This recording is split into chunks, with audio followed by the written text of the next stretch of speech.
आपसे बताती हूँ कि मेरे फोटो अगर कोई ला के बता दे तो मैं उसे फौरन बता सकती हूँ कि आपने इसके सामने क्या गंदगी करी।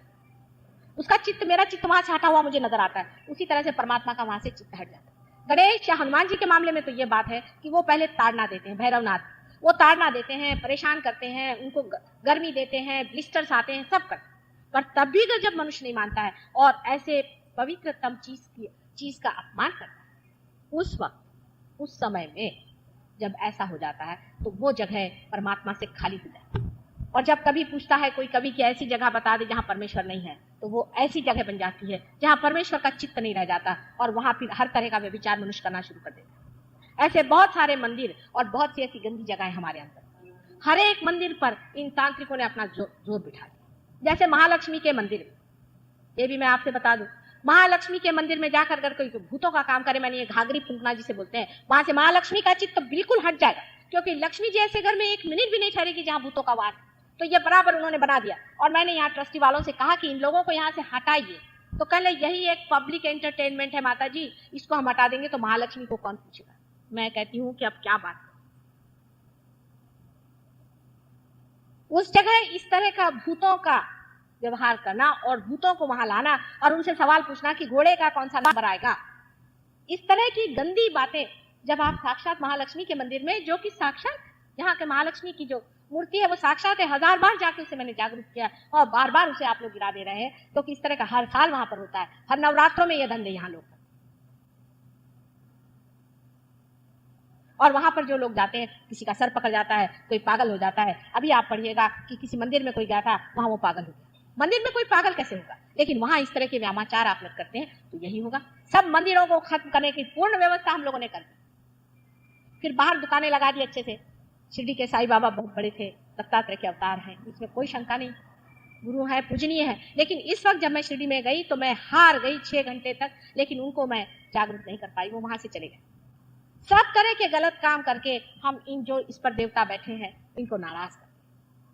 अब ये श्री गणेश के बारे में मैंने आपसे बताया, परमात्मा की कृपा से आप हिंदुस्तानी हैं और आप में माँ बहन का बहुत ख्याल है, परमात्मा की कृपा है, समझ लो। इस पृथ्वी की शक्ति है जिसकी वजह से ये हिंदुस्तान जैसी पृथ्वी में एक आलीशान चीज आज जीवित है, जहां पर कि इस तरह के वाइब्रेशंस हैं जिसकी वजह से मनुष्य अब भी माँ बहन को पहचानता है। इसके लिए आप बहुत बहुत धन्यवाद परमात्मा को करें और कहें कि प्रभु हमारी दृष्टि हमेशा ऐसी ही रखो, अपनी दृष्टि आप जमीन पर रख के चलें। आप देखिए आपके गणेश जी जो हैं वो सांत्वन रहे, हमेशा दृष्टि को अपनी जमीन पे रखिए, क्योंकि ये जो गणेश जी बनाए गए हैं ये पृथ्वी तत्व से बनाए गए।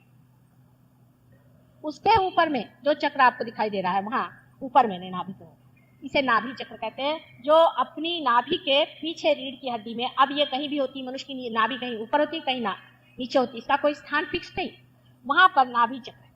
और इस चक्र से हम लोग, आप जानते हैं कि नाभि चक्र के कारण जिसे सोलर प्लेक्सस कहते हैं वो चलता है, और सोलर प्लेक्सस से हमारा सारा जितने भी खाने के जितने भी प्रक्रियाएं होती हैं वो सारी इसी प्लेक्सस से होती है, सोलर प्लेक्सस से, और ये उसको कंट्रोल करता है। पर अति सूक्ष्म इसमें ये आपके माँ से पाया हुआ, आपकी माँ से जुड़ा हुआ प्लेक्सस है। समझ लीजिए अगर किसी की माँ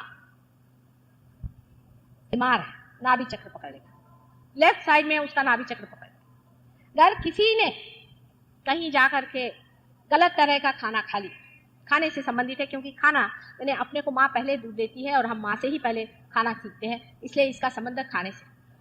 अगर आपने किसी के घर गया और खाना खाया और आपको उल्टी हो गई तो समझ लीजिए कि इस आदमी के घर में कुछ बुरे संस्कार थे, कोई बुरी चीज थी जो निकल थी।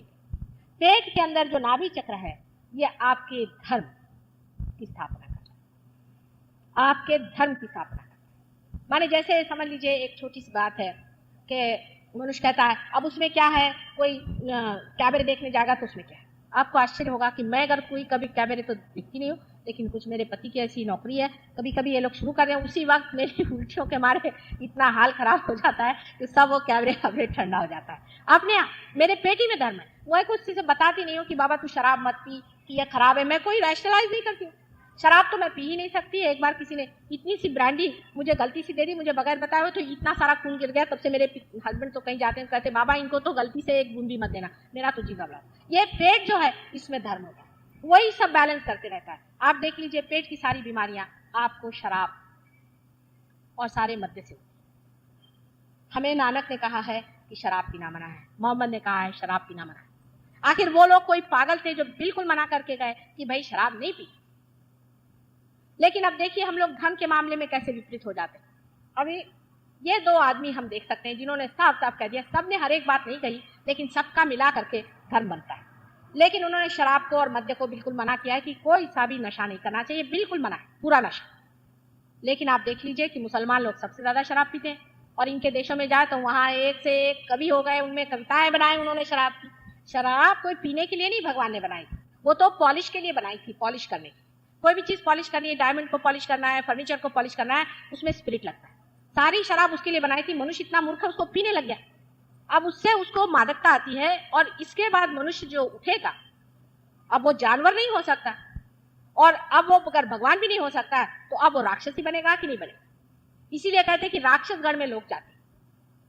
शराब पीने से मनुष्य अपनी चेतना खो देता है, और जब अपने ही चेतना में परमात्मा को जानने का है, तो ऐसे शराब पीने से क्या फायदा जिससे आप अपनी चेतना खो देते। प्रोहिबिशन करने से नहीं होता है, वो अंदर ही से आपको सोच लेना चाहिए कि ऐसी गंदी चीज क्यों पी। अब ड्रग्स देखिए, ड्रग्स लोग पीने लगे हैं। विलायत में जिसको हमारे सब शिष्य ड्रग्स पीते थे, अब इनका सब छुड़ाया मैंने। सहयोग के बाद बहुत आसानी से शराब और सब छूट जाता है। लेकिन अब ड्रग्स शुरू हो गया। अब आपके बच्चे कल ड्रग्स पिएंगे, अब आप शराब पियो, आपके बच्चे ड्रग्स पिएंगे, उनके बच्चे पता नहीं और क्या पीने वाले हैं। और उसमें फिर कहेंगे कि देवता लोग भी सोमरस पीते थे। भी देवता लोग अगर पीते भी थे और अगर सोमरस गंदा था, तो आप क्यों पीते हो? उनका भी तो पतन इसी से हुआ है, और आपका भी इसी से पतन होएगा। वो देवताओं के रास्ते पर अगर आपको चलना है, तो पतन के रास्ते पे जाना है कि उनमें से जो उड़ गए, जिन्होंने शराब को छुआ भी नहीं, उधर जाने का। आपको अपने आदर्श को बनाना चाहिए, और इस पवित्र सुंदर मनुष्य के इतने मूल्यवान जीवन को उसकी कुछ महत्ता रखनी चाहिए। अपने पे विश्वास नहीं, लेकिन अपनी महत्ता, अपनी पहचान, हम कितने ऊंचे हैं। और हम इस तरह की मूर्खता की बातें करें कि जो पॉलिश की चीज है उसको हम खा रहे हैं, बिल्कुल ये पॉलिश के लिए बनाया हुआ है। उसी तरह से तम्बाकू चीज जो है, जिसको तम्बाकू आप कहते हैं, ये भी एक राक्षसी है। एक राक्षसी है जो कि वनस्पति में पैदा हुई, वनस्पति की राक्षसी है। और तम्बाकू इसलिए बनाई गई थी, ये है इंसेक्टिसाइड। इंसेक्टिसाइड बनाया गया था कि सब दुनिया भर के कीड़े और ये वो होते हैं उसके लिए। अब वो हम खाने लगे और उसको हम पीने लग गए। अब उससे कैंसर होने लग गया। लंदन में तो साफ साफ हर एक इस पे लिखा जाता है कि इससे कैंसर होता है, इसको मत पियो, तो भी लोग पीते। अब मेरी समझ नहीं आता है कि जब सामने दिखाई दे रहा है कि इसको नहीं पीना चाहिए, तो क्यों पीते? कल ये फैशन है, ये चीज फैशन हो गई। माने मनुष्य अपनी जगह में कहीं खड़ा होता है या नहीं, कहीं अपने को देखता है या नहीं कि मैं कौन हूं।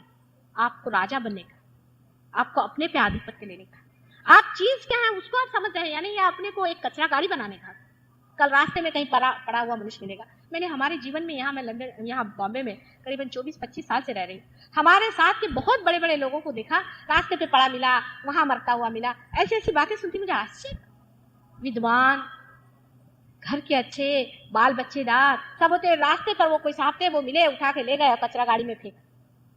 ये क्या अपने जीवन का आप लोग कर रहे हैं? इसलिए नाभि चक्र पे जो चीजों की मनाई है, ये सब गुरुओं ने की है। और ये जो गुरु हैं, इसे हम वॉइड कहते हैं, भवसागर। हमारे अंदर भी पेट में है, वहां पैदा होते हैं। आपके अंदर भी ये गुरु है।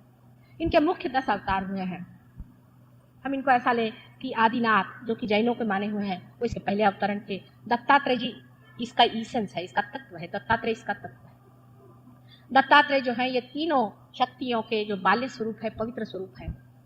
और उसके बाद इनके अनंत अवतरण हुए, जिनमें से राजा जनक एक थे। उनकी लड़की सीता जी आदिशक्ति थी, आप जानते हैं। लेकिन उनका फिर और कहीं अवतरण हुआ, वो आप नहीं जानते हैं। राजा जनक का अवतरण मोहम्मद साहब के रूप में भी हुआ। और मोहम्मद साहब की जो लड़की थी, जिन्हें हम जानते हैं फातिमा बी नाम से, वो स्वयं साक्षात सीता जी थी। और उनके ही भी जो 2 लड़के थे, वो भी और कोई नहीं थे, बस हसन हुसैन। और हसन हुसैन पहले महावीर और बुद्ध के तरह से जन्म हुए। अब ये तो आप नहीं जानते हैं, लेकिन मैं तो माँ हूं, मैं जानती हूं। और आप भी जानेंगे जब आप कुंडलिनी पे उतरे।